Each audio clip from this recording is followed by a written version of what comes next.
Rhys is in Manchester. Rhys, what would you like to say? Good morning, James.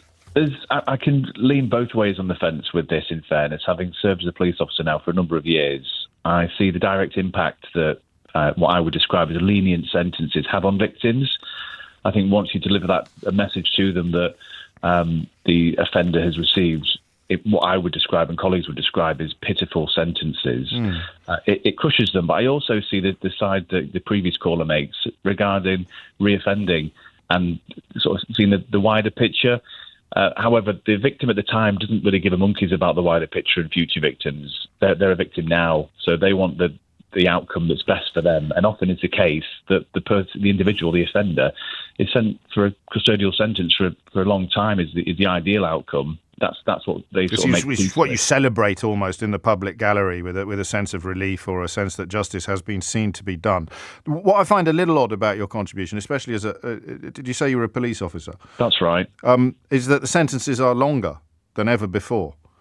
They've gone up by 40% since 1993, and you think that you've watched an increase in leniency. Absolutely. So from my experience with sentences, we've often seen sort of a specific example would be around the paedophile hunters and that type of offending.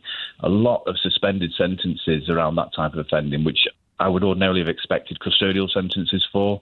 I'm all for rehabilitation. We can pick specific areas, I suppose, but the numbers are not debatable. The average custodial sentence for an indictable offence in 1993 was 16 months, and now it's 22 and a half months. So there's been an increase in prison terms by about 40% over the last nearly 30 years, and you think there's been a reduction. For me personally, it but feels we have like... to stop there, because that is a beautiful illustration of the two questions that we're asking today. Here are the facts. Why do the British public believe the opposite? And you as a police officer are just denying the evidence of your own eyes and ears. There's been a 40% increase in prison terms. That's the severity of sentences. That's not the total number of sentences. It's gone up from 16 months to 22 and a half months. How long have you been a police officer?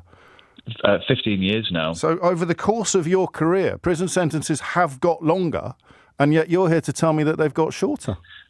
Yeah, from my experience, it seems... We can't keep saying from my experience. This report has counted all of them, Rhys. Yeah, it's counted all of the sentences across all of England and Wales for all of the years between 1993 and 2025, and they've gone up by 40% in length, in severity. And yet you're here as a police officer with 15 years on the clock to say, oh, well, in my experience, the opposite is true, as if that matters. Sorry, so are you saying from the statistics they're saying that the actual sentence is longer opposed to more people are being sent to prison? The severity of sentences, which has led to... more people are being sent to prison as well.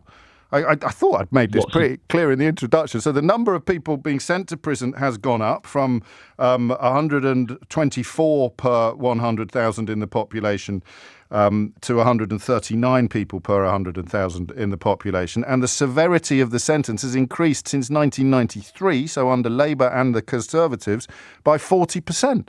And I don't want to fall out, but it doesn't matter how many times you say, in my experience... The conclusion you've arrived at as a consequence of your experience is the polar opposite. Yeah, that seems wild that's the case. But if there's but it's not going to change your mind, though, is it? These bloody statistics, these numbers, these actual facts. Well, I think we all can draw conclusions from what statistics have come from and how we arrive at them. You can draw one conclusion, and the conclusion is that the severity of sentences has increased by 40% since 1993. Where are these statistics from, James? This is David Gauke, the former Justice Secretary, who spent the last 6 months looking at all of the numbers. What a trustworthy source that is. Well, he's not an MP. Was he not a former MP? He's a former MP, yes. A former Secretary of State for Justice. So nominally, your boss. I rest my case. What case are you resting there, Rhys?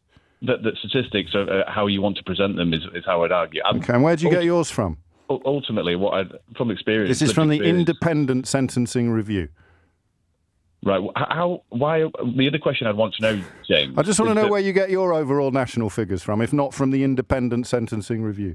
I wasn't talking from my national figures. I was talking from lived experience, James, and the amount of time. But where do you get your national figures from? Because you just said you can dismiss these. You said, I think, case closed or I rest my case. So what is your case? Where do you get your numbers from? I don't think they're my exact words in fairness, James. But you said I rest my case. the point I make is that I think statistics can be leaned whichever way. So which ones do you prefer?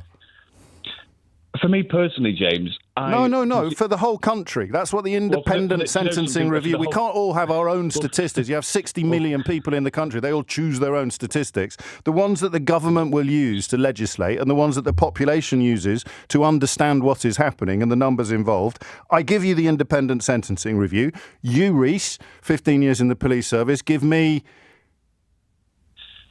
I personally think for the country... No.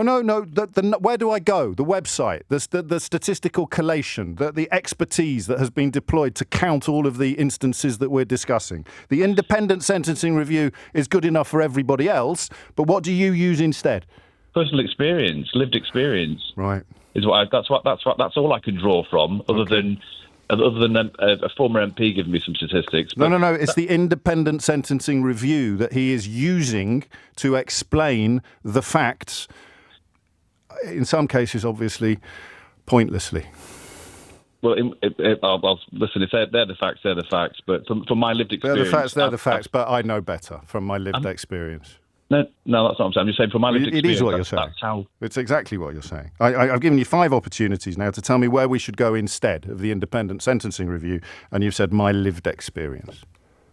I can only go from my lived experience. No. You can go from the audited, collected statistical facts that deploy countless people to determine exactly what is going on in the country. You can go to that, or you can just go to your lived experience, and that's fine. I've done my best, and there it is. I mean, if you get arrested by Rhys later today, great news. You're going to get a really lenient sentence.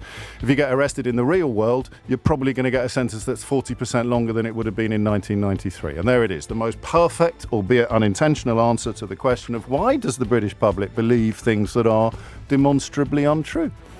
Because of, what was it again? Lived experience.